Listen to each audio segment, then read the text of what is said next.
All right, welcome everyone. We're Semblance of Sanity. I'm Caleb. I'm Jacob. And we're here for To Your Eternity, Season 1, Episode 3. March is not going to die. No, of course that not. is not going to happen. Nope, not at all. No. Definitely not. She's now a mom. That's right. She has a little kid to take care of. Yep, she is an adult. The paint has been washed off her face, but that also means no sacrifices of the other chillins either. No. How that's going to happen, this is To who Your knows? Eternity. And you know how long humans live? Less than aliens. Less than eternity. Yeah. So everybody's going to die. It's going to Except be one fine. character in this story. Yeah. Probably. Oh no, they did die over and over and over again. That's the point, these characters will die happily of old age, surrounded by loved ones. Which will include the alien. I hope so. So y'all, without further ado, let's get into this. All right, everyone, now be sure to go check out the reaction portion of the video in the description below, then come back here for the discussion.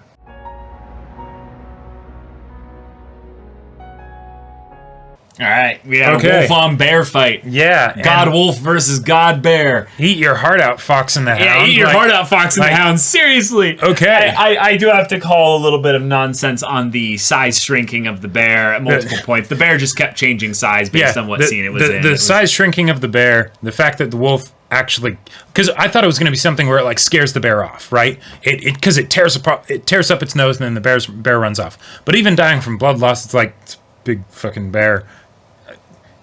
I don't know how that would work. Yeah, but either way, it's fucking dead. You know? Okay. It did. Yeah. And there's a new god in this village. Yeah. Now, what's really interesting about this is that Hayase making this choice makes sense in that it seems like her village has a bit of dominion of sorts over the other villages. Right. Like they're the ones with the warriors, if what have you. So maybe the issue is that if they end up basically having to deal where this god is then killed, then they don't have as much way to control the other villages. Right, exactly. So there could be some reasons there as to why it's like, no. The official story will still be this, but, at the same time, it's not like we can hide this giant bear. Like, they wouldn't even be able to move a body. No, I actually think that because this area is the, annual ritual site, in a year they could carve up all the meat, bring it all over to them. Sure, yes. Right. Yeah. From the wider populace, they could keep it a secret. Yes. But, there would still be a decent amount of people in the know, even if it was kept under control. Not necessarily, because if this is an area that no one else goes to because it's the sacred ritual site, then no one else would go over here. Right, but I mean, they'd probably need, a couple dozen people at least. Yes, from their village. Yeah. Yep. So therefore, no one from the original village would know. And that sucks because March's family and parents and stuff, they deserve to have her back. But if this is the way the story is going, this is really exciting because that means then that our alien will get a unique look at human culture. Right. That could give it unique emotions with regards to how it responds to that. Now, right now, very little of the response that's been given as to why it killed the bear and what have you is explained as to what the emotion was beyond this is the one that feeds me, therefore I protect it. That's why I think it's really cool that it reverted back to a previous transformation in order to basically do this, because it was a very animal-like tendency of I protect the one that provides me sustenance. However, with the reasoning and brain and capacities of a human, we now see that previous transformations are not only stored in the memory banks, but also contain the present transformation's faculties, so giving it the ability to speak. Yep. Which makes sense, because it's not like it's something inherent to the shape that it's in. It's just something that learns. So Right, and we're talking about brain, not like the tongue, obviously. Right. A dog probably could be taught to speak in a way that would mean a human could understand it. But as to whether or not it would have the memory and all the information, cognizant of what it's doing. Exactly. Yeah. And again, it might not actually be fully aware of what arigato means, basically. Yep. But that was a really cool moment, though, to have. I like how they had the speaking happen here, because when they focused on the arigato in the sort of the recap, previously, this is what happened.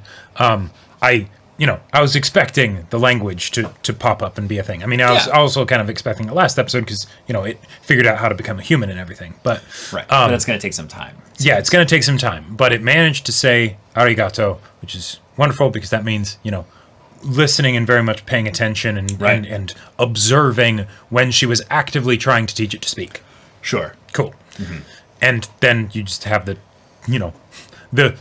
comedic bit, but also the terror for the characters of, oh my god, this wolf thing that was getting torn apart before our eyes and regenerating and just could not be killed, also killed the god thing and then spoke to us. Yeah.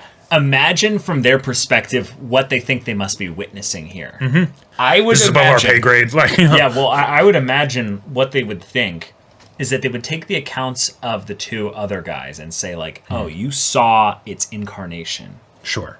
It taking on this form. Clearly, yes, it's not something from our world. I like that that's their logic step is, it's not from our world. And it's like, well, it could just be something from a sphere of land, in an area of this, the sphere that you haven't explored yet. Right. If giant fucking bears like that can exist, then... I mean, theoretically, there could be all kinds of things, all kinds of things, yeah. But anime dialogue at times, right, exactly. It's a little bit jumping too specifically to the right answer. They probably don't even understand the concept of a planet, but probably not. But it could be from the spirit world or something like that. Right, that's a good point. That's a good point. Yeah. So now, do they form a new religion? Mm-hmm. Do they try and study this thing? Do they try and just control it? I'm really excited to see the alien, or Fu-chan, as Marsha lovingly calls it, maybe take a couple other forms while in the village that they're going to. Yeah, that could be fun. Yeah. Also, Hayase is going to have a choice on how much details to give to her village as well. Sure. Well, because Yeah, because I mean, her people that are with her, obviously they're gonna listen to whatever she says, but there could be a hierarchy that we don't know about yet that forces her to comply to certain things and stuff, and then like if she comes back and says God is dead, right? They might be like, all right, or the legend of the thing that we thought was fake is actually real. Sure, and that too. It's dead. Yeah, right. Like that's two levels of like what. And they because this was very clearly, just more of a thing from their perspectives of controlling the other villages, right? Yeah, it's a tradition. This is just the way things are. We don't think it's real, but this is how things go, and you have to do this, and we will take somebody, right? Yeah, she could be just under orders too, where she's like, of course this is all bogus, but I have to do what I have to do. Yep, this is just part of enforcing the pecking order or whatever, right? Yeah. But then all of a sudden it's like, oh, by the way, that's legit, and everything's changed. It's okay, that's nice. You might think that or whatever. Don't speak of this to anyone. Sure. Show us exactly what you mean by that, so maybe we know what we're dealing with, so we know what to keep hidden. Big carcass over there. You can go check it out. Right, the exactly. Meat should be good for at least another month. Right. It's like all of a sudden it's just no one needs to hunt anymore. For a while. The rest of the year. It's just all right. Get some cellars and stuff, and salt as much meat as possible, and Yeah, I could actually see that being a pretty interesting thing that they get into, is the idea of harvesting the bear. Mm-hmm. And yeah. All right.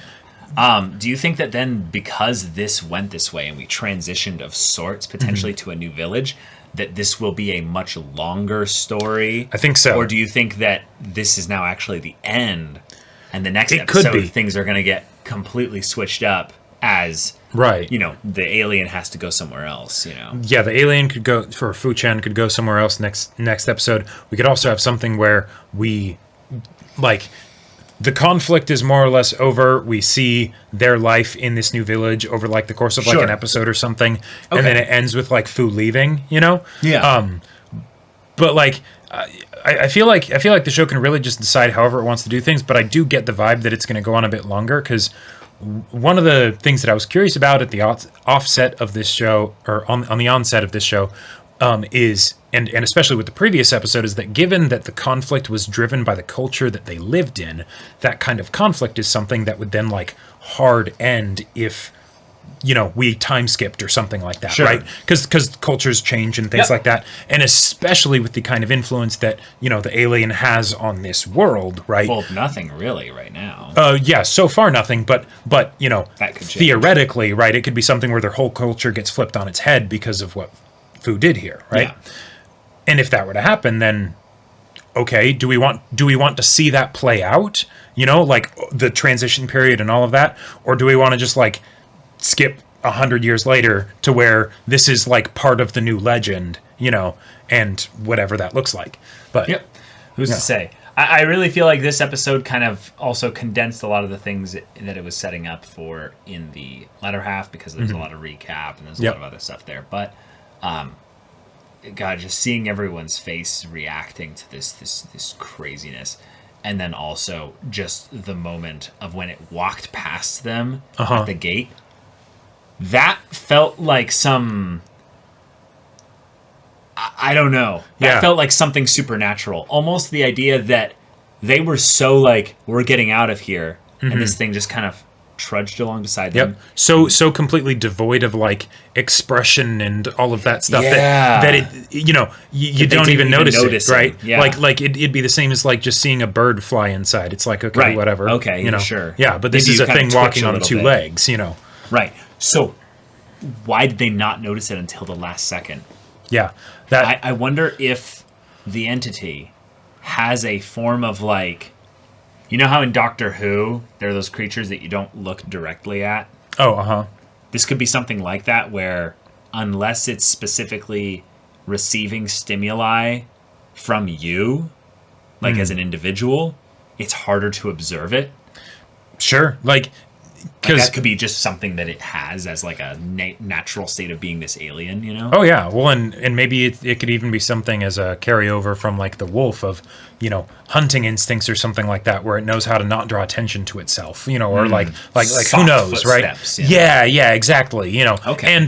And also they were probably pretty shooketh by giant god bear thing. But they were moving so slowly. That's the part that's like, Yeah. I don't feel like they were like so scared that they wouldn't have noticed him. So Right. And Yeah.